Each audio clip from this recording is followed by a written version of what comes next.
Hello everyone, welcome to our YouTube channel Metallurgical Engineering.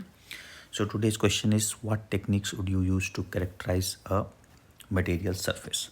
So as the answers are given here, we have different techniques.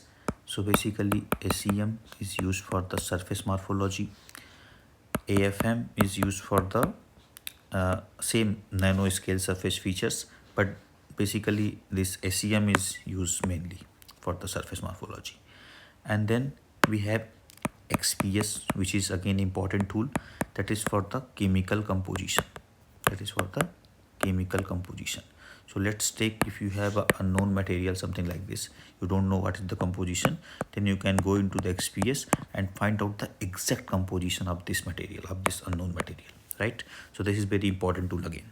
And then you have TM here, which is for the internal structure of them. If you need to know the internal structure, internal features, like you need to know the dislocations, what is the type of dislocation, or dislocations are present in your material, and if you wanted to understand about the precipitates, so what kind of precipitates is there which is not visible in the SEM based on the resolution. If you have some precipitate which is like up in the nanometer scale, like 2 nanometer or 1 nanometer, then you need to go to the TM to look out of those precipitates. All right, so this is how you can so these techniques are very useful to characterize the material surface. Now let's talk about little bit more about the SEM here. So when you're talking about SEM, so there are different kind of things you can do SEM, not just only the microstructure, based on the interaction. So if you have this is your material surface, and electron beam is coming from here. So what happened? They generate a different kind of interaction from there, right?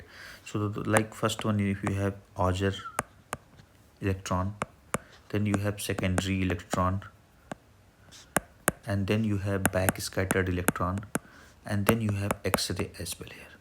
So what this is just for the surface, just below the material surface. If you wanted to know the chemical composition, then it will do. But the most important here is secondary electron, back scattered, and characteristic X-ray.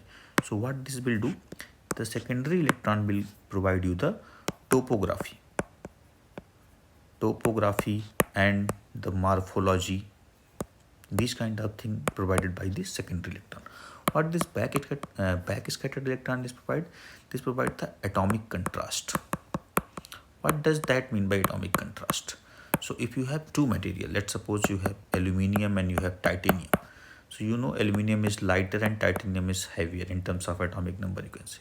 So that's where this back scatter will contrast these both elements in the microstructure. What this X-ray will do?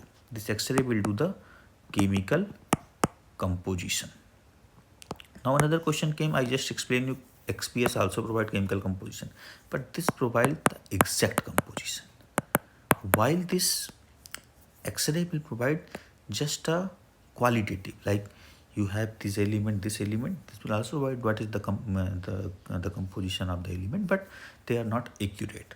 So you can identify, okay, which element is present in the material. That X-ray, that this in SEM you can find. And this is also known as EDX, energy dispersive spectroscopy. All right, the EDX detector is attached with this. They can capture this X-ray. This X-ray is also known as characteristic X-ray. I just wanted to correct it here. All right, so this information you will get it from the SEM. And this is very important questions to, they will ask in the interview if you are going for the